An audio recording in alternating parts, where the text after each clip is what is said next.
Culture Soccer.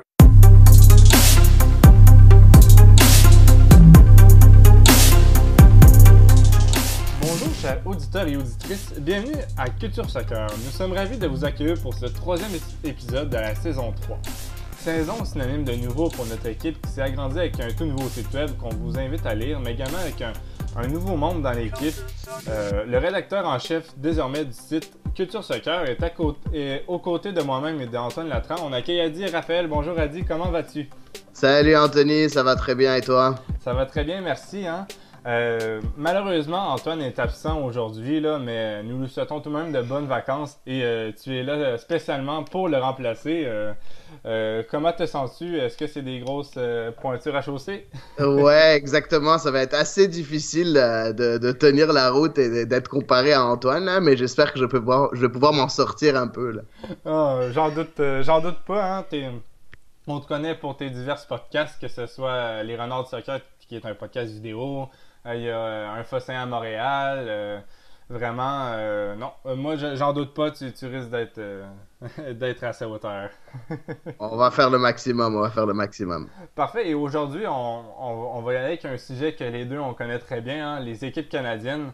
Donc oui, vraiment, là, aujourd'hui, on va faire un petit point sur ces trois équipes-là, c'est-à-dire Toronto, Vancouver et Montréal, les trois équipes en MLS. On va analyser leurs bons coups et leurs moins bons coups jusqu'à présent dans ce mercato, dans les signatures, dans les échanges. Donc, Adi, tu es prêt à te lancer? Ah, je suis toujours prêt à me lancer. C'est vraiment très intéressant de voir parce que ces trois équipes-là, quand même, chacune a une stratégie complètement différente. Puis je suis vraiment excité de voir ces trois équipes-là en MLS cette année, à voir ce que ça va donner. Oui, et je suis galant. Hein? Je vais te laisser choisir la première équipe sur laquelle tu veux parler. Ben, on va parler de l'équipe qui m'excite le moins à Toronto, parce que je pense que la plupart des auditeurs savent déjà que je suis supporter de l'Impact de Montréal, même si je suis capable d'avoir un avis assez objectif sur toutes les équipes. Bon, c'est sûr, Toronto, je le porte pas, c'est pas une équipe que je porte dans le cœur. Par contre, ça reste que, objectivement, ça a été une excellente équipe, surtout en 2017 où ils ont remporté le championnat. Première équipe canadienne à remporter le championnat de la MLS. Ils ont fait une année extraordinaire. L'année suivante, donc l'année passée, ils ont réussi à arriver en finale de la Ligue des champions CONCACAF avant de la perdre. Et malheureusement, cette finale et cette épopée continentale a fait en sorte que la saison s'est très mal déroulée. Il y a eu des choix assez douteux de l'entraîneur en chef Greg Vanney. En tout cas, j'ai hâte de voir ce que ça va donner en 2019. Puis c'est ça. Toi, t'as pensé quoi? À date, est-ce que tu es content de ce qui se passe avec Toronto? Ben, j'ai comme un petit doute parce que vraiment l'année passée, ça aurait pu être une belle saison, mais j'ai l'impression que leur préparation au Mexique a un peu foiré leur saison. Là, on dirait qu'ils sont arrivés à MLS puis ils se blessaient un après l'autre. Ça n'avait pas trop de sens. Pour la prochaine saison, il y a eu quand même des gros départs. Premièrement, le président et le directeur général, que j'aime pas prononcer son nom, il est assez dur, mais le président qui est parti du côté de Columbus, c'est une grosse perte. C'était vraiment, je trouve, un bon cerveau de foot. Après ça, il y a le milieu offensif, hein, Victor Vasquez, il est tout proche de partir, donc vraiment, là, peur, mais en même temps, à part Victor Vasquez, il n'y a pas de gros départ. Hein. On peut le voir. Il y a Tosin Cricket qui jouait pratiquement plus. Jason Hernandez, il y a le deuxième gardien de but qui est parti. Donc, niveau départ, excepté Vasquez, qui devrait être remplacé, il n'y a aucun gros départ. Est-ce que tu es du même avis que moi? Oui, exactement. En fait, juste pour dire, le président s'appelle Tim Bezbatchenko et c'est lui qui est parti à Columbus, juste pour le dire à nos éditeurs. Columbus qui a un projet quand même extraordinaire avec de nouveaux propriétaires. En tout cas, ce sera pour une autre fois, je pense. Vous en avez déjà parlé dans le dernier podcast, c'était quand même très intéressant. Là. Et puis, en fait, moi, pour Toronto, bon, tu me parles du départ de Victor Vasquez. Pour moi, Victor Vasquez était extrêmement important en 2017. Par contre, en 2018, le trois quarts du temps, il était blessé. Victor Vasquez, pour ceux qui ne le savent pas, c'est un produit de la Masia, donc du FC Barcelone. dans le temps. Maintenant, il a 31 ans, si je me trompe pas. Et Victor Vasquez, c'est quelqu'un qui était extrêmement important en 2017. C'était un peu le meneur de jeu de cette équipe avec les deux stars devant Jovinko, Altidore en attaque. Puis ce trident-là a fait beaucoup de mal aux défenses adverses. Mais l'année passée, ça s'est vraiment pas bien passé pour lui. Il a presque une saison vierge. Il a fait quelques petits matchs à droite et à gauche, mais rien de vraiment extravagant. Donc, est-ce que ce serait vraiment une perte? Je pense pas, parce que on a quelqu'un qui a fait une saison extraordinaire l'année passée, qui pour moi était le meilleur joueur de Toronto. Et c'était bien Jonathan Osorio. Osorio a été un des meilleurs joueurs de la Ligue des champions CONCACAF. En plus, il a été très bon aussi en équipe nationale canadienne, tout en étant le meilleur joueur à Toronto, celui qui créait le plus de danger avec les différents, malheureusement, Jovinko et Altidore étaient très souvent blessés, jamais à point. C'était vraiment la force d'attaque, c'était Osorio. Donc, qui joue lui aussi au milieu de terrain, qui joue un peu plus. C'est un autre profil de joueur, mais n'empêche, il joue un peu au milieu de terrain. Donc, il faudra que Greg Vanney arrive à adapter sa tactique en ne jouant pas avec un meneur de jeu, mais plus avec un joueur un peu plus offensif et un peu plus buteur que passeur. En tout cas, ça va être intéressant de voir ce que Greg Vanney va faire. J'étais étonné, par contre, de voir que Greg Vanney n'a pas eu beaucoup de pression par rapport à la saison passée, où vraiment c'était un flop total, Toronto. Je m'attendais à ce que Greg Vanney soit mis sous pression. Et je me suis dit, bon, la seule raison pourquoi il n'est pas mis sous pression, c'est parce qu'il a promis des changements. Puis je regarde maintenant, il avait deux choix. Je pense que c'était Antoine qui l'avait dit dans un de nos podcasts précédents. Greg Vanney et la direction de Toronto avaient deux choix à suivre. Le premier choix, c'était on change les cadres et on recommence un nouveau cycle, ce qu'il n'a pas suivi, ou bien on renforce cette équipe cadre encore. Et c'est cette manière qu'ils ont décidé de procéder. Est-ce que c'est la bonne option? Selon moi, non. Après, c'est possible que ce soit effectivement la bonne option. Si on regarde les cadres, donc les cadres de cette équipe, qui sont les trois grandes stars, qui sont Altidore, Jovinko, puis au milieu de terrain, Michael Bradley, plus je vais les appeler les stars d'appoint, ou les joueurs d'appoint, des joueurs qui sont là pour donner le ton. Je parle de Drew Moore, je parle de Chris Mavinga, je parle de même le nouveau de l'année passée. Le seul qui a été bon l'année passée, c'est Auro. Ils n'ont pas changé grand-chose. La seule chose qu'ils ont fait, c'est ajouter encore un joueur d'expérience. Un joueur assez âgé, avec beaucoup d'expérience, et c'est un joueur, ça fait mal aux supporters de l'Impact de Montréal, parce que c'est Laurent Simon, qui a joué 2 ans avec l'Impact de Montréal, qui a été extrêmement bon pendant un an et demi, qui signe à Toronto, donc chez l'ennemi juré. Après, bon, je suis pas là à cracher sur Laurent Simon, parce que bon, c'est assez particulier pour ceux qui ne savent pas. Il a une fille autiste, donc il avait besoin des soins au Canada. Donc il avait le choix entre Montréal, Vancouver et Toronto. Vancouver, ça rentrait pas du tout dans le profil, on va en parler plus tard. Montréal, il y a eu des disputes avec l'équipe dirigeante qu'il a échangé comme ça, donc il n'y avait plus que le choix qu'à Toronto. Donc c'est bien pour lui. Après, est-ce que c'est la bonne option pour Toronto d'ajouter encore de l'expérience avec déjà Drew Moore qui est sur 34 ans? On a Mavinga qui était blessé très souvent l'année passée, qui est aux alentours de 28-29 ans.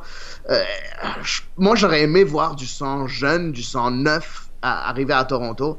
C'est pas malheureusement le cas. Oui, et comme tu l'as dit, là, j'ai vraiment l'impression que, comme toi, Toronto aurait dû faire une année de reconstruction, changer les cadres, parce que vraiment j'ai l'impression que c'est vraiment la dernière année du cycle. Ça serait peut-être l'année de trop, parce que Altidore, un moment donné, il va falloir qu'il parte, Jovinko aussi, Bradley, et ça risque d'être également la dernière année de Jonathan Osorio qui doit être quand même qui doit être attiré par l'Europe. Donc j'ai vraiment l'impression que tant qu'à tout changer la prochaine saison, ils auraient dû le faire immédiatement. Mais vraiment, je pense que l'arrivée de Laurent Simon va aider la troupe torontoise, qui a eu du mal en défense l'année dernière là, avec les blessures et tout. Donc, oui, je suis d'accord avec toi. Pour conclure sur Toronto, là, ils auraient dû faire les changements dès cette saison et à la limite, pourquoi pas rater les séries pour une deuxième année consécutive, mais je crois qu'ils auraient pu vraiment faire recruter des bons joueurs et laisser en partir d'autres. Mais on dirait qu'avec les transactions qu'ils ont faites jusqu'à présent, ils essayent de miser sur la stabilité. On va voir qu'est-ce que ça peut faire, mais ça va être c'est un couteau à double tranchant pour Vanney, parce que si à la mi-saison, Toronto est encore à la 9e ou à la 10e place, ça risque de lui coûter son poste. Oui, effectivement, c'est ce que je pense aussi. Juste pour ajouter un mot sur Osorio, effectivement, je sais qu'il vise l'Europe. N'oubliez pas que Osorio est quand même assez jeune, il a 24-25 ans, donc c'est pas un vieux joueur, donc oui, il peut espérer l'Europe. Il vient juste de signer par contre un nouveau contrat en août l'année passée, ce qui fait que c'est un joueur TAM maintenant, donc il est payé plus que le salaire maximum alloué en MLS.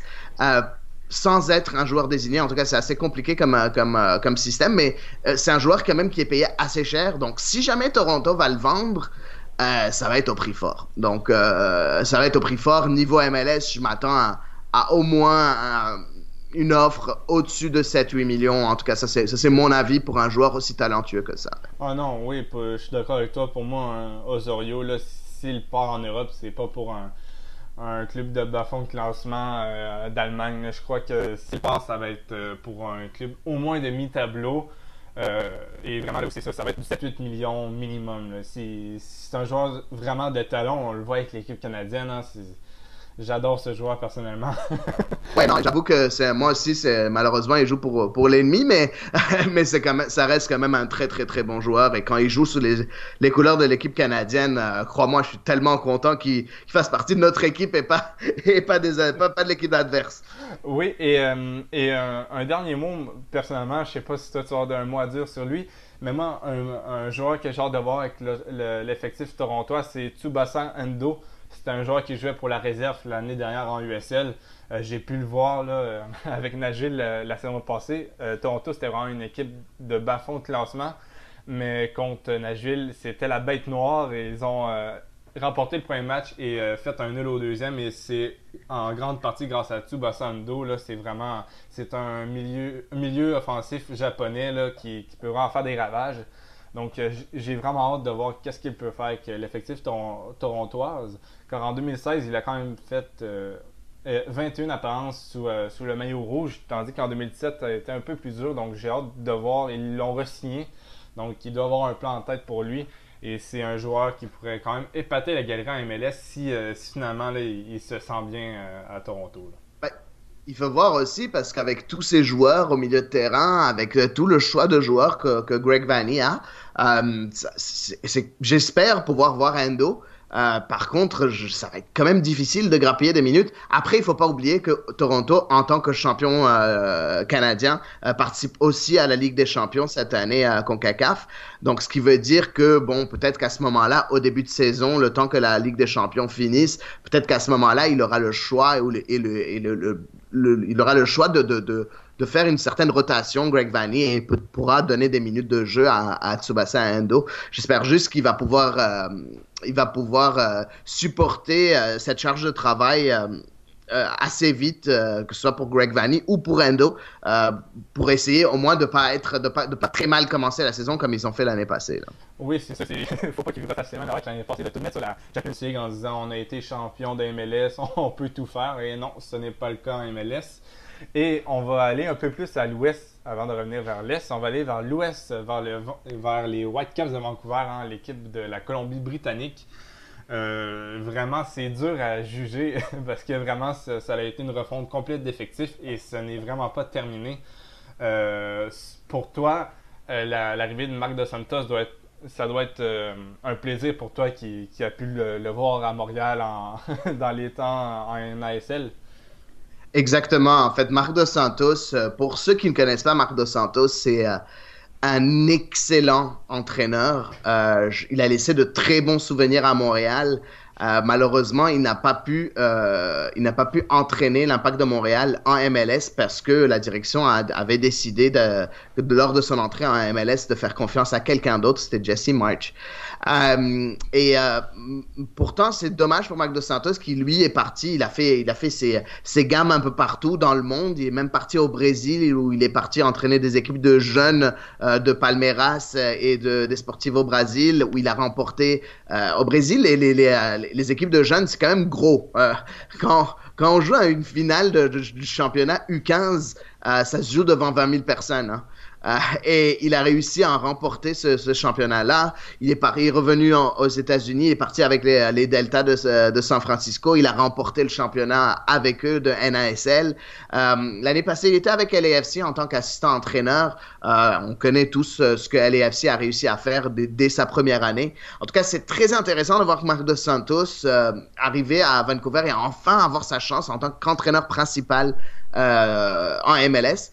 J'ai vraiment hâte de voir parce que ce qui est intéressant avec Marc Dos Santos, c'est qu'il ne pourra pas dire « Ah, je n'avais pas les ressources nécessaires. Ah, je n'ai pas pu faire ce que je voulais faire. » Parce que là, il recommence. Il y a une grosse révolution à Vancouver.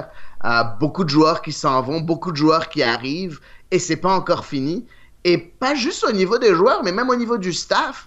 On voit que Marc Dos Santos a ramené l'ancien entraîneur des gardiens de l'Impact de Montréal, Youssef Daha. Il essaye de faire en sorte que Vancouver soit une équipe à son image. On voit aussi qu'il a ramené aussi des connaissances de l'Impact de Montréal, comme le gardien de but Maxime Crépeau qui est venu. Il a amené un peu d'expérience aussi au poste de gardien de but avec McMath. En plus, il commence à signer des joueurs quand même assez intéressants avec Drake Cornelius, le défenseur central canadien, le jeune défenseur central canadien qui vient juste de signer hier. En tout cas, c'est quand même intéressant de voir ce qu'il va faire. Il se débarrasse aussi quand même de joueurs assez emblématiques. On passe à Ike Kamara, même s'il n'avait pas été emblématique avec Vancouver, c'est un joueur emblématique en MLS. En tout cas, j'ai hâte de voir ce que ça va donner. Ça a l'air qu'il y a beaucoup de choses qui arrivent encore, mais c'est pas encore fini, mais ça a l'air assez excitant. Oui, et une autre chose assez excitante pour Vancouver, c'est l'arrivée de Maxime Crépeau. Les deux, je crois qu'on est excités par cette transaction. Toi, d'un côté de l'Impact, moi, plus du côté USL. Hein, vous le savez, cher auditeur, moi, je suis un fervent supporter de la USL. Je trouve que c'est une ligne magnifique et j'ai la chance de la suivre avec Nashville. Et d'ailleurs, Maxime Crépeau était présent lorsque je suis allé voir le match à Nashville face à Ottawa. Et vraiment, c'est un gardien de qualité. Ça a été le meilleur gardien USL et certainement la meilleure performance d'un gardien lors d'une saison. La meilleure performance de l'histoire en USL. Là, c'était magnifique à voir aller. Il a gardé son équipe jusqu'au bout de la course des séries. Malheureusement, ça allait échouer. Mais c'est un gardien qui mérite sa place en MLS. Et surtout, ça va être une belle bataille avec Zach McMath qui essaye de se relancer. Donc, je sais pas qu'est-ce que tu penses du poste de gardien de but à Vancouver, mais je pense qu'ils ont rarement été aussi bien au poste de gardien de but, excepté peut-être David Onstead que j'aimais particulièrement, mais vraiment, là, Maxime Crépeau là, à Vancouver, j'ai hâte de voir cela. Là. Exactement, je suis curieux de voir comment va être la concurrence entre les deux, parce qu'on sait que Maxime Crépeau avait quitté l'Impact de Montréal pour la USL en prêt au Fury d'Ottawa, comme tu l'as dit, parce qu'il voulait du temps de jeu. Il ne voulait pas se retrouver avec juste des petites minutes grappillées à droite et à gauche. Donc, c'est sûr, d'après ce que j'ai vu, après j'ai vu une entrevue de Maxime Crépeau lorsqu'il a signé à Vancouver, et il a dit comme quoi il a eu une discussion avec Marc Dos Santos et Marc Dos Santos lui a dit comme quoi il n'y avait rien de défini, il n'y avait rien de garanti. Ce sera le meilleur gardien de but à l'entraînement qui aura sa place dans les cages des Whitecaps, que ce soit McMath ou que ce soit Crépeau. En tout cas, du point de vue de Vancouver et des supporters de Vancouver, ils peuvent se considérer heureux d'avoir quand même un gardien confirmé d'expérience avec McMath et un gardien excitant, tout jeune, avec Crépeau, qui a établi le record de blanchissage en USL avec Ottawa. Oui, j'ai l'impression que ça va être une belle petite guerre hein, entre ces deux gardiens, une guerre amicale, mais une guerre qui risque. J'ai l'impression que le poste va s'échanger d'un match à l'autre. Là. J'ai pas l'impression que Marc Dos Santos va faire confiance, va faire la bataille durant la pré-saison et ensuite faire confiance à un seul gardien. J'ai l'impression qu'ils vont s'échanger le poste. Mais après ça, c'est ça. Si on va en défense, tu parlais de Derek Cornelius. Euh, Ça va être vraiment. J'ai hâte de le voir de retour au Barcail au Canada. Je crois qu'il peut être vraiment important. Ça peut être l'une des meilleures arrivées en MLS. Peut-être pas arrivée, mais l'une des plus importantes au Canada. Surtout pour la sélection. Avoir nos espoirs au pays, c'est toujours préférable. Exactement. En plus, ce qui est très excitant, c'est que à Vancouver, il y a déjà Donniel Henry. Donniel Henry, qui est aussi défenseur central canadien, qui est d'habitude, la plupart du temps, la charnière centrale de l'équipe nationale canadienne, c'est Cornelius Donniel Henry. En tout cas, dans les derniers matchs, c'était la défense centrale choisie. Après, il y a toujours Mondrekar James qui est là. Il y a plusieurs défenseurs centraux qui sont là dans l'équipe nationale. Mais en tout cas, c'est intéressant de voir deux membres de l'équipe nationale canadienne pouvoir développer leurs automatismes au jour le jour avec les Whitecaps. J'ai hâte de voir si jamais, effectivement, cette charnière centrale sera reproduite ou non. Moi, ce que j'aimerais par contre dire, on a dit plusieurs fois comme quoi l'effectif est pas complet. En fait, il est loin d'être complet. Donc, juste pour vous parler des départs quand même assez importants qui sont arrivés durant cette entre-saison. En premier, on peut pas se voiler la face. Le départ le plus important, c'est Alphonso Davies, la jeune pépite canadienne, le joueur extraordinaire qui a juste 18 ans, un des meilleurs joueurs de MLS à juste 18 ans, a signé pour le Bayern Munich. Je pense qu'on en a déjà parlé, pour un bon 15 millions d'euros. C'est quand même un excellent montant et c'est sûr que ça va aider Marc Dos Santos à vraiment construire son effectif. Mais c'est pas juste lui qui s'en va. On parle de Ali Ghazal qui s'en va, Brek Shea qui s'en va, Christian Techera qui est parti. On a parlé de Kei Kamara aussi, Nicolas Mesquida qui est parti, Kendall Waston qui est parti. C'est comme ce que je voulais qu'il se passe à Toronto est en train de se passer à Vancouver. Et c'est une révolution complète d'effectifs. Entre-temps, à part les trois grosses arrivées dont on a parlé, McMath, Crépeau et Cornelius, le reste, c'est vraiment, il y a eu deux, trois acquisitions mineures, dont un homegrown comme Theo Bear et un milieu de terrain qui est Victor P.C. Giraud d'Orlando, qui jouait presque pas à Orlando, ainsi que Andy Rose, qui est aussi un milieu de terrain de rotation. C'est pas vraiment quelqu'un qui va venir faire un impact extraordinaire. J'attends un minimum de 4 à 5 recrues encore à Vancouver. C'est dommage parce que le temps presse. Le camp commence bientôt. Et je suis sûr que Marc Dos Santos aimerait bien que ces recrues-là arrivent très vite. C'est drôle parce que je viens tout juste d'écouter le dernier épisode de Extra Time Radio de MLS Soccer. Donc, c'est en fait le podcast anglophone du site web de la MLS. Puis, il y a eu une entrevue avec Marc Dos Santos. Puis, il a dit une phrase quand même assez drôle. Il a dit aux chroniqueurs du show, il leur a dit vous êtes dans la salle à manger, vous sentez une odeur et vous vous demandez ce qui se passe. Et nous, on est dans la cuisine, on est en train de préparer ce qui se passe, on sait exactement ce qu'on veut, on sait que ça sent bon et on sait exactement ce qu'on prépare. Puis bon, c'était assez drôle parce qu'il a l'air très confiant par rapport à son mercato. Oui, et as-tu des idées de joueurs qui pourraient bien compléter l'effectif, toi, personnellement? Ben, effectivement, dans cette entrevue, il a parlé d'un numéro 6. Il a dit qu'il y a différentes sortes de numéro 6. Il faut faire attention quand on parle de numéro 6. C'est un joueur qui joue un milieu défensif, mais il peut y avoir différentes sortes de milieu défensif. Lui, il cherche quelqu'un qui va pouvoir être bon dans la première passe. Donc, il cherche en fait une première relance capable d'être vraiment à la relance, capable de vraiment lancer les jeux.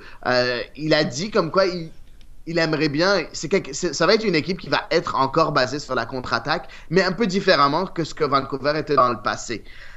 Donc, je pense que ce numéro 6-là, ça va être quelqu'un qui sera titulaire. Ça m'étonnerait qu'il ne soit pas même joueur désigné. On verra ce que ça va donner. C'est sûr qu'il a besoin aussi d'un peu plus de points en attaque, que ce soit sur les ailes ou même en pointe. En tout cas, il y a beaucoup de travail à faire. Il y a vraiment beaucoup de travail à faire. Oui, et moi, j'avais quelques pistes de solutions pour Vancouver, soit des anciennes connexions ou des joueurs pas trop chers qu'ils pourraient aller chercher. Moi, un premier joueur avec lequel j'avais pensé, c'est l'un de ses anciens attaquants au Delta de San Francisco en NASL, ce fameux club mythique qui a duré seulement une saison. C'est Pablo Diego, c'est un Brésilien qui appartient au Fluminense. Vraiment, là, j'adore ce joueur. Il est épatant. Il peut jouer aussi bien en tant que deuxième attaquant ou ailier gauche. Je crois que ça pourrait être un must pour Vancouver qui ont vu plusieurs éléments offensifs partir. Sinon, on l'oublie, mais un Carl Ouimet, ça pourrait être son retour en MLS. Hein. Il a été entraîné par Marc Dos Santos également à San Francisco, mais je crois même est-ce que ça se peut à Montréal? Oui, il a été à Montréal, mais c'était un joueur. Il était plus dans la réserve quand Marc Dos Santos était là. Il a fait ses débuts plus en MLS après coup, là. Mais oui, il a sûrement rencontré et discuté déjà avec Marc Dos Santos. Faut pas oublier, par contre, qu'il faisait partie, si je me trompe pas, des Deltas de San Francisco Oui. aussi, non? Oui, exactement. Est-ce que tu penses que Carl Ouimet aurait les qualités pour revenir en MLS? Ah ben, je pense que moi, j'ai toujours été déçu de voir Carl Ouimet partir. En fait, c'était un très bon défenseur de l'Impact de Montréal. Et quand il est parti dans un échange avec les Red Bulls de New York. Malheureusement, il n'était pas assez bon, malheureusement, à New York pour justifier une place internationale, parce que dans ce temps-là, les joueurs canadiens occupaient une place internationale dans les clubs américains. Ils occupaient de place internationale dans les clubs canadiens, mais dans les clubs américains, ils occupent une place internationale. Malheureusement, je pense que les Red Bulls ne pouvaient pas se permettre d'utiliser une place internationale pour un joueur qui, dans ce temps-là, était un joueur de rotation d'un effectif, un bon joueur de rotation, mais pas assez bon pour justifier une place internationale. Après, je sais que Carl Ouimet a joué à Indy 11 dernièrement en USL, puis ça a quand même toujours été un joueur assez fiable. J'ai pas suivi trop sa saison en USL. C'est toi qui devrais me le dire, Anthony, en tant que fervent supporter de la USL. Mais je pense qu'il s'en est pas trop mal sorti non plus avec Indy 11. Ah non, c'était vraiment une très belle saison pour Ouimet. J'avais pu le recevoir dans mon ancien site bleu et or et vraiment, là, c'était l'une de ses meilleures saisons en carrière. Il était le pilier défensif du Indy 11. Et d'ailleurs, un autre joueur de USL qui pourrait mériter sa place en couvert, c'est Auden Quinn. Il est originaire de la Californie et lors de la dernière saison USL, là, c'est un milieu qui peut aussi bien jouer offensif, récupérateur ou bien défensif. Il avait un rôle un peu plus offensif avec Orange County dans la conférence Ouest, mais en 34 matchs, c'est 11 buts et 14 passes décisives, donc il a clairement le niveau pour la MLS.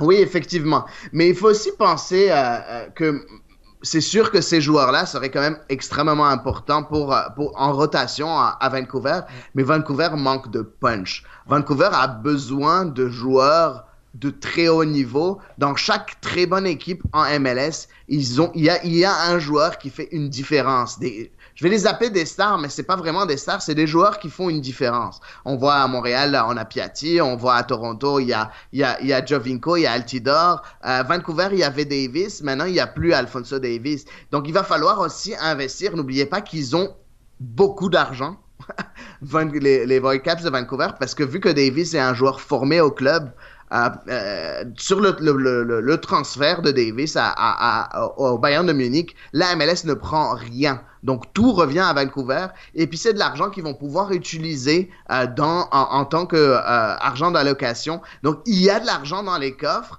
Quels sont les joueurs qui vont aller choisir? Je pense, oui, il y aura des joueurs USL avec qui Marc Dos Santos est à l'aise parce qu'il va vouloir avoir une grande partie de de son effectif qui le comprend pour se mettre à l'aise et pour mieux imposer son système de jeu. Mais il va aussi falloir qu'il ait des game changers, comme on dit en anglais, donc plus des joueurs capables de changer le cours du match en une seule action. Je pense que c'est ça qui leur manque. Je m'attends à un ou deux joueurs désignés bientôt avec Vancouver, en tout cas, parce que si je me trompe pas, ils en ont pas maintenant de joueurs désignés. Si je me trompe pas maintenant au sein de l'effectif. Non, c'est ça, ils n'ont aucun joueur désigné. Donc, oui, tu as raison. C'est vrai qu'il y a un ou deux des joueurs désignés, là, ça donnerait le ton. Et je crois, avec l'ajout de ces deux joueurs désignés-là, est-ce que tu penses que avec l'effectif actuel et quelques autres renforts, ils ont les moyens d'avoir une place en série? Ouais, je pense qu'on va être surpris des Whitecaps cette année. Surpris du point de vue où, en voyant un effectif aussi changé que ça, beaucoup de monde pense que bon, ouais, c'est une année de transition, ça va pas faire très mal, ça va pas être une équipe qui a beaucoup l'habitude de jouer ensemble, beaucoup d'automatisme, mais Marc Dos Santos, durant sa carrière, m'a prouvé maintes fois qu'il était capable de changer une équipe très facilement. Après, il lui faut les joueurs, il lui faut un minimum de deux joueurs désignés, il lui faut d'autres joueurs de rotation. C'est une équipe avec très peu de pièces maintenant. En général, il lui faut, pour avoir une équipe complète, il lui faut 6 à 7 joueurs, si ce n'est pas 8 joueurs encore. Donc, on est très loin du produit final, mais au moins, c'est intéressant. Déjà, ce que je vois est déjà intéressant. Oui, ça sera pratiquement comme une équipe d'expansion, hein. On recommence de zéro. Ben, il y a quand même Jordi Reyna qui est encore là, qui est quand même un excellent joueur. Il y a quand même Marcel De Jong, le fameux latéral gauche qui est toujours là. Felipe qui est encore là. Oui, il y a aussi Russell Tilbert, hein, le Canadien qui parfois joue avec la sélection. Exactement. Et ça pourrait être sa saison vraiment d'éclosion là, en MLS. Il pourrait faire partie prenante de cet effectif. Et on va terminer avec l'Impact de Montréal. On va en parler rapidement parce que non plus, il ne faut pas répéter, faut pas refaire les renards du soccer non plus. On va vous laisser l'excellent carré sur l'Impact. Donc, on le rappelle, hein, si vous voulez entendre parler de l'Impact, on se dirige vers les renards du soccer. C'est excellent. J'adore Adi. Merci beaucoup, merci, c'est très gentil. Oui, effectivement, donc on parle souvent des renards du soccer. On parle de la MLS en général, oui, mais on a une section quand même assez spécifique sur l'Impact de Montréal, étant supporter de l'Impact de Montréal. Donc oui, vous pouvez voir ça à chaque semaine. Mais on va parler en bref de l'Impact de Montréal. L'Impact de Montréal est en train comment dire, Rémi Garde, qui est l'entraîneur de l'Impact de Montréal, qui est l'ancien entraîneur de l'Olympique Lyonnais, pour sa deuxième saison, il a déjà fait ses preuves en MLS. Donc, il a pris le temps de s'adapter, où il y a eu une première moitié de saison catastrophique avec l'Impact de Montréal l'année passée, avant de vraiment être une équipe extraordinaire en deuxième moitié de saison. Ils ont raté les séries de très peu. Pourtant, ils étaient bien derrière avec 8 défaites dans les 10 premiers matchs au début d'année. Ils ont réussi à remonter la pente et à être une équipe qui fait peur en contre-attaque. Je pense que Rémi Garde, malheureusement, a toujours été pris par les contrats donnés par la direction, des anciens contrats, des joueurs pas assez bons selon lui, pas assez bons selon moi non aussi, à qui la direction avait donné quand même des contrats longue durée avec de très hauts salaires. Ce qui se passe maintenant avec l'Impact de Montréal, c'est qu'il y a un petit problème de masse salariale où Rémi Garde veut se renforcer, mais il est limité par rapport à la masse salariale parce qu'en MLS, les clubs sont limités par une certaine masse salariale avec plusieurs leviers à utiliser, mais l'Impact de Montréal est presque à court de leviers. Il y a eu quelques ventes, dont la vente d'Alejandro Silva, l'ailier droit, qui est quand même... qui a quand même été une très grande partie de la deuxième moitié de saison. C'était le transfert record du club pour un montant un peu plus que 4 millions de dollars US, ce qui est quand même un montant non conséquent à MLS. Malheureusement, il paraît déjà une grande partie de cet argent a déjà été utilisé dans la prolongation des contrats de Bakary Sagna, Evan Bush, Daniel Lovitz. Euh, donc, ce qui veut dire que on s'attend un peu au statu quo. Par contre, il y a, selon moi, l'Impact de Montréal a fait mieux. A fait mieux parce que pour une première fois depuis le début de l'Impact en MLS, donc depuis le fameux attaquant de pointe Marco Di Vaio, l'Impact de Montréal a enfin un attaquant de pointe qui fait du sens avec Maximiliano Urruti qu'ils ont acquis de Dallas. Maximiliano Urruti vient de signer un contrat de 3 ans avec l'Impact de Montréal. Puis je pense que c'est le fit parfait pour l'Impact de Montréal parce que c'est un joueur, c'est un attaquant qui est capable de mettre des buts. Ça va pas être le grand goléador qui va marquer 30 buts l'année, mais ça va être quelqu'un qui va mettre ses 10 buts l'année. En plus, il va rendre meilleur ses ailiers, dont Nacho Piatti, qui est la star absolue de l'équipe. Donc, je pense que ça va beaucoup aider le fait qu'il soit aussi argentin, qu'il n'y ait pas de problème de langue entre lui et Piatti. Ça va être intéressant. En tout cas, j'ai hâte de voir ce que ça va donner de ce point de vue-là. À droite, on a Arino Vilo qui vient de signer, qui est un ancien espoir, international espoir français, qui après s'est perdu en cours de route avant de jouer en Malaisie puis en Australie. Il était venu à l'essai durant l'année passée avec l'Impact de Montréal, puis Rémi Garde a bien aimé ce qu'il a vu. Il avait déjà eu sous ses ordres, donc je suis curieux de voir ce que Novila va pouvoir donner. Donc, il y a quand même des petites recrues. Il y a le retour de Zakaria Diallo, qui était blessé toute l'année passée, qui a été sur l'équipe type de Ligue 2 en France en 2015-2016. Il revient de blessure, il va pouvoir faire ses débuts avec l'Impact de Montréal. J'avais beaucoup aimé ce que j'avais vu en pré-saison avant qu'il se blesse pour toute l'année. En tout cas, c'est intéressant. Après, est-ce qu'on s'attend à ce que l'Impact de Montréal domine l'Est comme ce que la plupart des partisans veulent? Non, c'est pas encore le cas. Peut-être que ce sera jamais le cas. On est très loin de là. Par contre, selon moi, l'Impact de Montréal a fait de gros pas en avant par rapport à l'année passée. Parfait. Et est-ce que c'est une autre saison qu'au début, on dit à Montréal, on va essayer de jouer la possession, et finalement, ça termine qu'en fin de saison, c'est toujours des contre-attaques? Ben, si tu vois l'acquisition de Outi, puis si tu regardes le genre de joueurs qui sont à l'Impact de Montréal, et si tu vois la saison de l'année passée, oui, Rémi Garde a voulu jouer la possession au début. Il a remarqué que ça marchait vraiment pas. Il est revenu à la base en jouant sur la contre-attaque. Mais c'était un différent style de contre-attaque qu'on avait vu dans les années précédentes. Les années précédentes, on voyait l'Impact de Montréal lancer des longs ballons derrière la défense, puis Dominique Oduro, qui n'est plus avec l'équipe, qui courait, qui avait une vitesse vertigineuse, qui courait comme un malade pour attraper le ballon puis aller marquer un but. C'était aussi simpliste que ça. Ou bien on lançait Nacho Piatti avec le ballon où il se retrouvait avec 2 défenseurs devant lui, il les dribblait et marquait. C'était vraiment pas plus, il n'y avait pas plus de tactique que ça.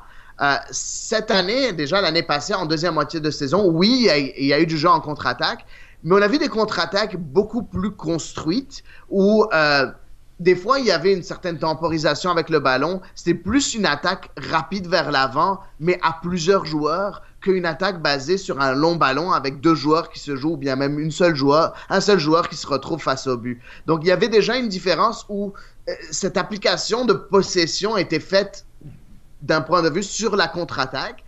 Est-ce que cette année, il va pouvoir imposer d'être une équipe à 100% basée sur la possession? Je ne pense pas. Par contre, on va voir de l'amélioration de ce point de vue-là pour, je pense, l'année suivante, faire finalement le switch. C'est quelque chose il faut du temps pour switcher l'identité d'une équipe. Et je pense que Rémi Garde va pouvoir le faire à 100% l'année prochaine. Cette année, on va voir juste de l'amélioration. Oui, hein, et pour finir, là, moi, là, même si je ne suis pas supporter de l'Impact particulièrement, vraiment, j'adore le Stade Saputo. C'est un magnifique stade. L'ambiance est merveilleuse selon moi. C'est toujours plaisant d'y voir. Ça le comble. Et vraiment, l'été, là, tu peux pas au mieux. Une belle soirée, un beau samedi soir avec un bon match. Montréal-New York. Là, j'avais adoré mon expérience l'année dernière. Vraiment, là, chapeau à vous. J'adore voir les fans de l'Impact. Hein. vous êtes toujours passionnés. Des fois, ça va un peu trop loin, mais tout le monde adore. Vraiment, Ben, c'est ça la passion. La passion, c'est démesuré. Et notre amour est démesuré pour notre club, là. Bon, après, il faut savoir garder la tête froide et comprendre comment la construction d'un effectif se fait, être réaliste par rapport à ce qu'on est capable d'avoir et ce qu'on est capable de faire. En tout cas, par contre, je pense qu'on est sur la bonne voie. On va voir ce que ça va donner. Je suis curieux de voir si jamais. Je pense que l'Impact de Montréal s'attend encore à un seul renfort minime au cas où il n'y a pas de départ. Par contre, il y a 2 joueurs dont l'Impact de Montréal essaie de se débarrasser. S'ils arrivent à se débarrasser de Victor Cabrera et de Jason Vargas, à ce moment-là, ces joueurs-là seront remplacés selon Rémi Garde, c'est les mots de Rémi Garde, qui dit qu'il y aura un attaquant de couloir supplémentaire qui va arriver à prix modique, mais au cas où il y a départ, il sera remplacé. Donc, on attend de voir ce qui va se passer encore. Ce qui est quand même assez intéressant, c'est que le camp d'entraînement commence le lundi, donc le lundi 21 janvier, donc bientôt. Et on a appris qu'il y a 2 joueurs qui ont été invités au camp d'entraînement, qui n'ont pas de contrat avec l'Impact de Montréal encore, mais qui sont invités au camp d'entraînement. Et c'est très intéressant pour l'équipe nationale canadienne parce que c'est Émile Legault. Émile Legault qui jouait dans le passé et qui a fait sa formation à Auxerre en France, qui est un très bon centre de formation. Qui a joué au tournoi de Toulon avec l'équipe nationale canadienne l'année passée. C'est un latéral droit, mais qui est capable de jouer aussi en tant que milieu défensif. On verra si jamais il pourra assez impressionner Rémi Garde pour lui donner un contrat.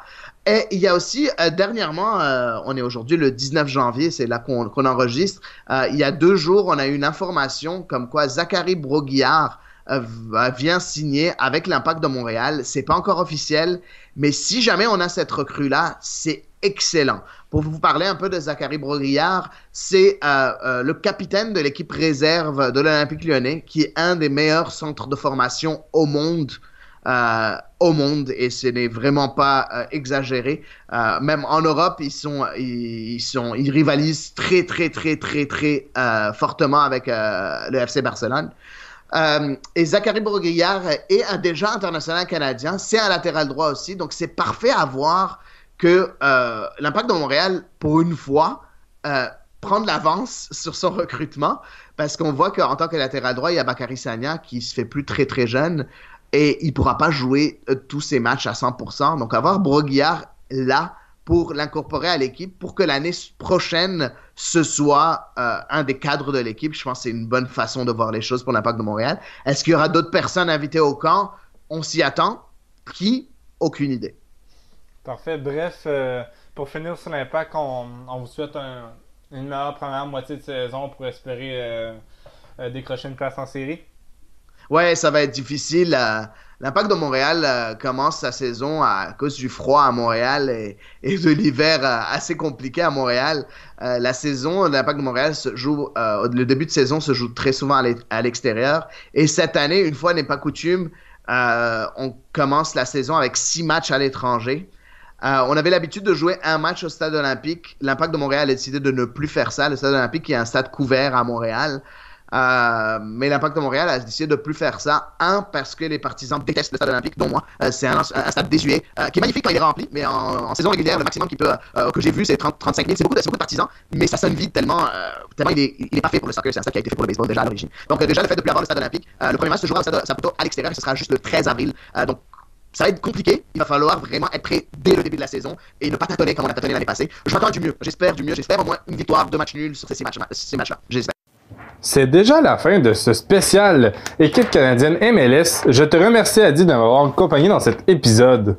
On vous le rappelle, les podcasts et les renards du soccer sont disponibles sur le site culturesoccer.com, en plus de nos articles. N'hésitez pas à partager le contenu Culture Soccer et de vous abonner sur les diverses plateformes où nous sommes présents, ainsi que sur le compte YouTube des renards du soccer. N'hésitez pas à commenter nos articles et nous dire ce que vous en pensez. Ça nous aidera à nous améliorer. Sur ce, merci et au prochain épisode!